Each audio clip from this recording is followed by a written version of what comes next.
नमस्कार, स्वागत है आपका हॉर्नबिल टीवी भारत पर। आइए देखते हैं अब तक की खबरें। ये खबर बलिया से है, जहां पंजाब नेशनल बैंक की रक्षक स्कीम के तहत शहीद जितेंद्र यादव के परिवार को 1 करोड़ रुपए का चेक सौंपा गया। जिलाधिकारी प्रवीण कुमार लश्कर ने यह चेक उनके परिवार को दिया। शहीद जितेंद्र यादव बलिया के सिकंदरपुर स्थित पीएनबी ब्रांच में कार्यरत थे और ड्यूटी के दौरान हादसे में उनका निधन हो गया था। बैंक की इस विशेष योजना के तहत ये आर्थिक सहायता दी गई है। सर, आज किस तरह का कौन से लोगों को सहायता दी गई, क्या है सर पूरा मामला? देखिए, हमारे यहाँ जनपद बलिया के एक लांस नायक थे श्री जितेंद्र जी, और वो जम्मू कश्मीर में कार्यरत थे और उनका पीएनबी बैंक में अकाउंट था। तो पीएनबी बैंक में पीएनबी रक्षक योजना चलती है और वो उसमें कवर थे। तो जब उनकी जम्मू कश्मीर में दुर्घटना में उनकी डेथ हुई तो पीएनबी बैंक द्वारा उनको 1 करोड़ रुपए की सहायता राशि दी गई है और ये चेक उनकी माता तारा देवी और उनके परिवार को मेरे द्वारा दिया गया। समाजवादी पार्टी के अध्यक्ष अखिलेश यादव ने मुलायम सिंह यूथ ब्रिगेड के साथ अहम बैठक की, जहां उन्होंने पीडीएस संकल्प दिलाते हुए युवाओं से गांव-गांव जाकर बीजेपी के प्रोपेगेंडा का जवाब देने और बेरोजगारी जैसे मुद्दों को उठाने की अपील की है। आइए देखते हैं उन्होंने क्या क्या बातें साझा की हैं। यहाँ पर एक पीडीएस संकल्प भी लिया गया है। वो मैं अध्यक्ष जी से कहूंगा कि हमारी कुछ बिंदु खत्म हो जाए, उसका अध्यक्ष जी पीडीएस संकल्प जो हम लोगों ने दिलाया है अपने यूथ ब्रिगेड के साथियों को, ये गांव-गांव जाकर के, गली मोहल्लों में जाकर के, जहां भी पीडीए पंचायत करें या जहां भी कार्यक्रम हो, कोशिश कर करके पीडीएस संकल्प भी उन साथियों को दिलाएं, जिससे कि आने वाले समय में जो भारतीय जनता पार्टी की सरकार है लगातार प्रोपेगेंडा पे काम कर रही है, इसलिए हमें जहां पीडीएस संकल्प दिलाना है वहीं ये भी याद रखना है कि हमारे मुद्दे आज भी बेरोजगारी के हैं। जिस तरीके से नौकरियां घट रही हैं, नौकरियों के अवसर खत्म हो रहे हैं, योग्यता के अनुसार काम नहीं मिल रहा है, सम्मानजनक रोजगार नहीं दे पा रही सरकार, जिन पे डिग्रियां हैं, जिन पे अच्छे प्रोफेशनल कोर्सेज की डिग्रियां हैं, उन्हें डिलीवरी बॉय बना दिया है, तो सम्मानजनक नौकरी भी नहीं दे पा रही। जहां संविधान को समय समय पर सरकार के लोग मिलकर के संविधान के अधिकार नहीं दे रहे हैं, वहीं आरक्षण की पे भी खिलवाड़ हो रही है। नौकरियां नहीं देने का मकसद है सीधा सीधा आरक्षण न देना। शिक्षा में राजनीतिक हस्तक्षेप बहुत बढ़ा दिया है इन्होंने। जो अपॉइंटमेंट्स हैं उसमें राजनीतिक हस्तक्षेप बढ़ा है और एक रंगी हस्तक्षेप ज्यादा हुआ है। युवतियों के लिए असुरक्षित माहौल है, क्योंकि जब हम डेटा देखते हैं तो डेटा में यह पता लगता है कि सबसे ज्यादा असुरक्षित वातावरण युवतियों के लिए कहीं है, महिलाओं के लिए कहीं है, तो उत्तर प्रदेश में जो सरकार का अपना डाटा बता रहा है। इधर फीस महंगी तो हो ही रही है, फीस लगातार बढ़ती चली जा रही है, और जो प्रोफेशनल कोर्सेज हैं उन पे हमारे जो ग्रामीण क्षेत्र के बच्चे हैं, गरीब बच्चे, वो पढ़ भी नहीं पा रहे हैं, क्योंकि नौकरी रोजगार कई बार प्रोफेशनल कोर्सेज के माध्यम से भी मिल रहा है। और जिस तरीके से प्राइवेटाइजेशन हुआ एजुकेशन का, मनमानी हो रही है वहां, उस पे भी हमारी पार्टी के नौजवान, युवजन के लोग, यूथ ब्रिगेड के लोग लगातार जनता को समझाएंगे।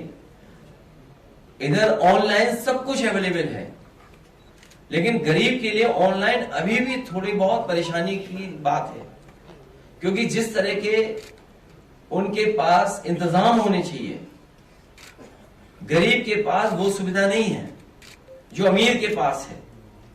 इसलिए ऑनलाइन में जहां सुविधा है वहीं ऑनलाइन से गरीब को परेशानी है। मुद्रा योजना का भी हम लोगों ने बताया कि 33 लाख करोड़ रुपया बांटा गया और ये कहा गया कि 33 लाख करोड़ रुपए बंटने के बाद मुद्रा योजना जिनको इस योजना से जोड़ा है वो कम से कम कुछ लोगों को रोजगार देंगे।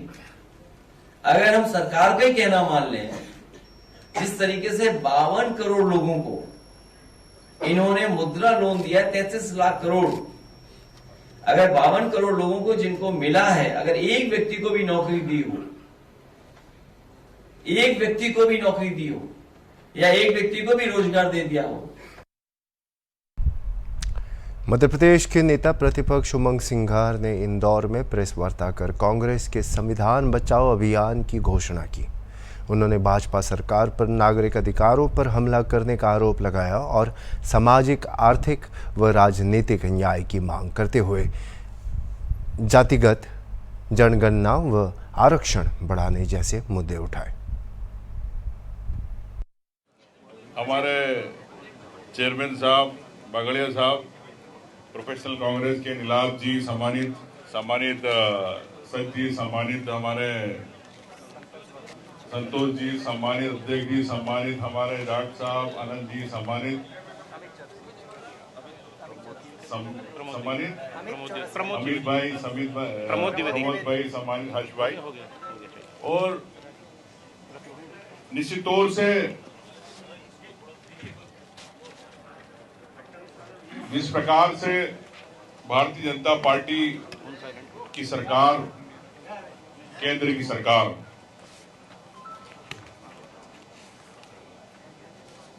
एक देश को एक नए रूप से पेश कर रही है। देश में कई समस्याएं हैं, युवाओं की, किसानों की, एक नागरिक के अधिकारों की, महंगाई की, महिला अत्याचार की, दलित अत्याचार की, आदिवासियों की जमीनों पर कब्जे, जंगल की जमीनें कम हो रही, बड़े व्यापारी देश के चुनिंदा उनके हाथ में पैसा जा रहा है। ये संविधान रैली 28 को जो ग्वालियर में रखी गई है, मैं इसमें कहना चाहता हूं कि ये एक नागरिक के अधिकार की रैली है, एक जन अधिकार रैली है, जो हमें संविधान में अधिकार मिले। और बीजेपी बार बार एक ही बात कहती है, अरे तो आरक्षण की बात करते, दलित और आदिवासियों की बात करते, इसलिए संविधान की बात करते। लेकिन संविधान रैली का मतलब यह है कि हर व्यक्ति का, देश के नागरिक के हर अधिकार की बात है। जो दबा जा रहा, कुचला जा रहा है, मैं समझता हूं कि लोकतंत्र के मूल सिद्धांतों को चुनौती दी जा रही है। वो ये चुनौती आप समझ सकते हैं कि जो एक आम व्यक्ति की स्वतंत्रता, समानता, एक भाईचारे का जो अधिकार है, वो कहीं ना कहीं देश के अंदर खत्म होता जा रहा। एक सांप्रदायिकता के माहौल को बना के, हिंदू मुस्लिम के माहौल को बना के, देश के मुद्दों में जो मैंने अभी कहा, उन मुद्दों से ध्यान भटकाया जा रहा है। तो निश्चित तौर से कांग्रेस पार्टी की जवाबदारी है कि इस बात को जनहित में, आम व्यक्ति की नागरिकता के हित में, देश के, प्रदेश के बात उठाए। जिस प्रकार से अभिव्यक्ति पे हमला हो रहा है, अनुच्छेद 19 के तहत संविधान में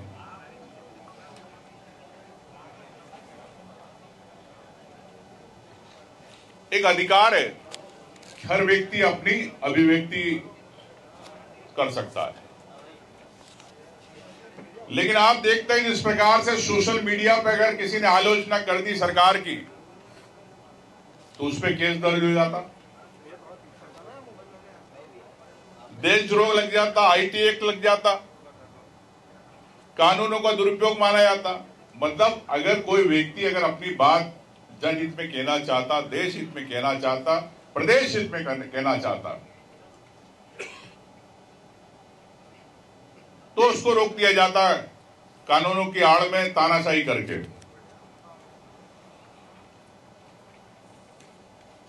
एक आरटीआई कार्यकर्ता ने मुख्यमंत्री की यात्रा को लेकर खर्च पूछ लिया तो उसे देश। मध्य प्रदेश के भाजपा के प्रदेश अध्यक्ष विष्णुदत्त शर्मा रविवार को प्रधानमंत्री नरेंद्र मोदी के मन की बात सुनने के लिए भोपाल के वार्ड 50 में पार्टी कार्यकर्ताओं के साथ शामिल हुए। कार्यक्रम के बाद उन्होंने कहा कि प्रधानमंत्री का संदेश पूरे देश के लिए प्रेरणा का स्रोत बन गया है और कार्यकर्ताओं से इसे हर नागरिक तक पहुंचाने का आग्रह किया। उन्होंने अंतरिक्ष प्रौद्योगिकी और वृक्षारोपण पर मोदी के जोर को भी उजागर किया। अध्यक्ष आज प्रधानमंत्री जी के मन की बात के कार्यक्रम में शाहपुरा मंडल के बूथ क्रमांक 200 पर मुझे मन की बात सुनने का अवसर मिला। यहाँ के हमारे मंडल के अध्यक्ष भाई सतीश जी, पीयूष जी, हमारी पार्षद बहन सुषमा जी, पूर्व जिलाध्यक्ष हमारे विकास बिरानी जी, वीरेंद्र सिंह जी और हमारे अनिल पचौरी जी, उपस्थित सभी, संजय जी, यहाँ पर उपस्थित सभी मंडल के पदाधिकारीगण, बूथ के सम्मानीय अध्यक्ष, बूथ अध्यक्ष कहाँ है? सतीश तिवारी जी, ये खड़े हैं। सतीश जी आप आ जाओ यार। बूथ अध्यक्ष हमारे सतीश तिवारी जी। ये प्रधानमंत्री जी के मन की बात बहुत महत्वपूर्ण 121वां एपिसोड आज हम सब लोगों ने सुना है। आपने देखा कि माननीय प्रधानमंत्री जी ने मन की बात में पहलगांव में हुई आतंकी घटना और उस घटना पर जिस प्रकार से आज मन की बात में माननीय प्रधानमंत्री ने जो कहा कि पूरी दुनिया, ग्लोबली सारे देश आतंकवाद के खिलाफ भारत का उन्होंने समर्थन किया है और जिस प्रकार से आतंकी घटना हुई,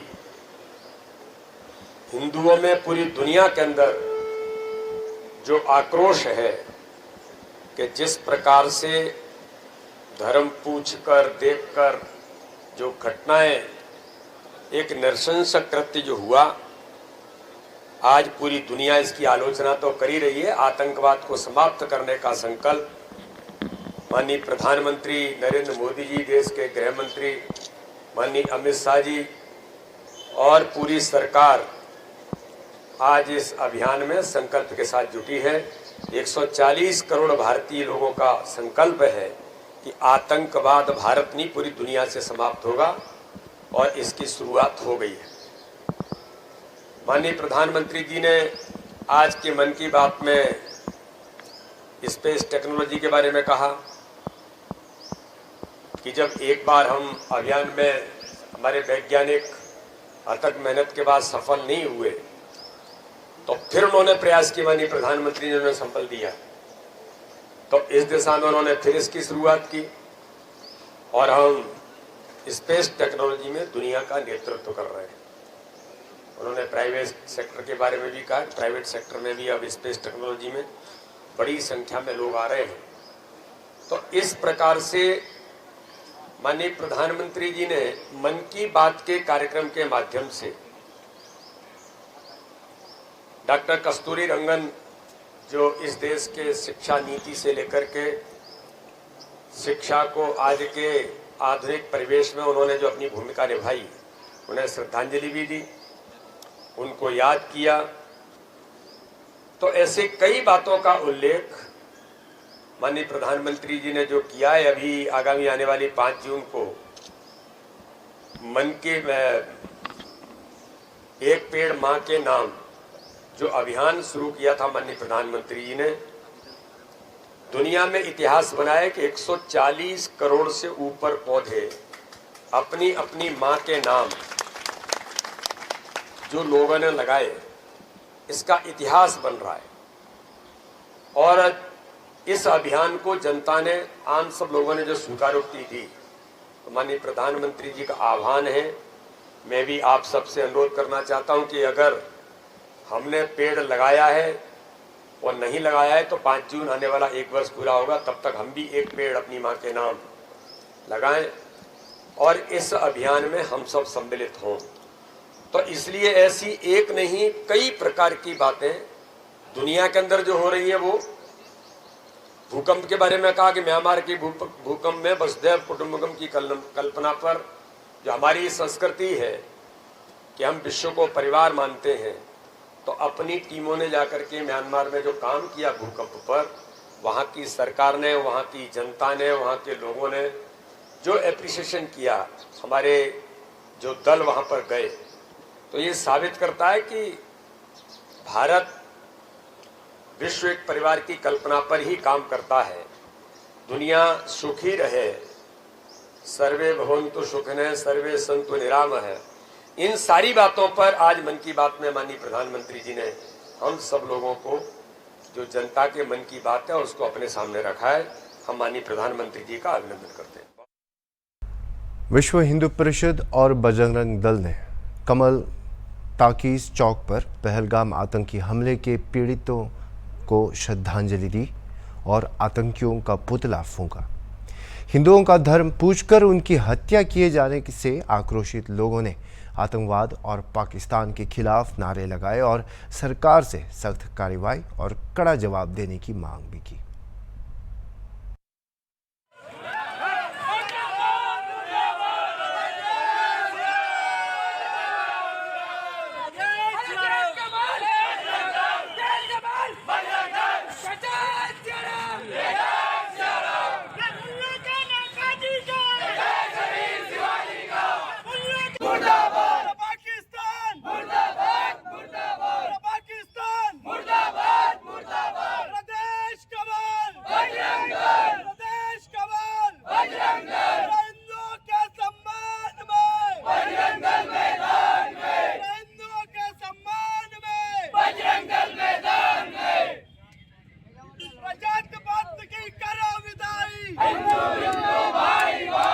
पुलवामा में जिस प्रकार का घटिया लोगों ने आतंकवाद फैलाया और हिंदुओं का नाम पूछ कर जिस प्रकार से उन्हें टारगेट किया गया, मैं तो ये कहता है कि आप अपने देश की सेना अपना काम कर रही है।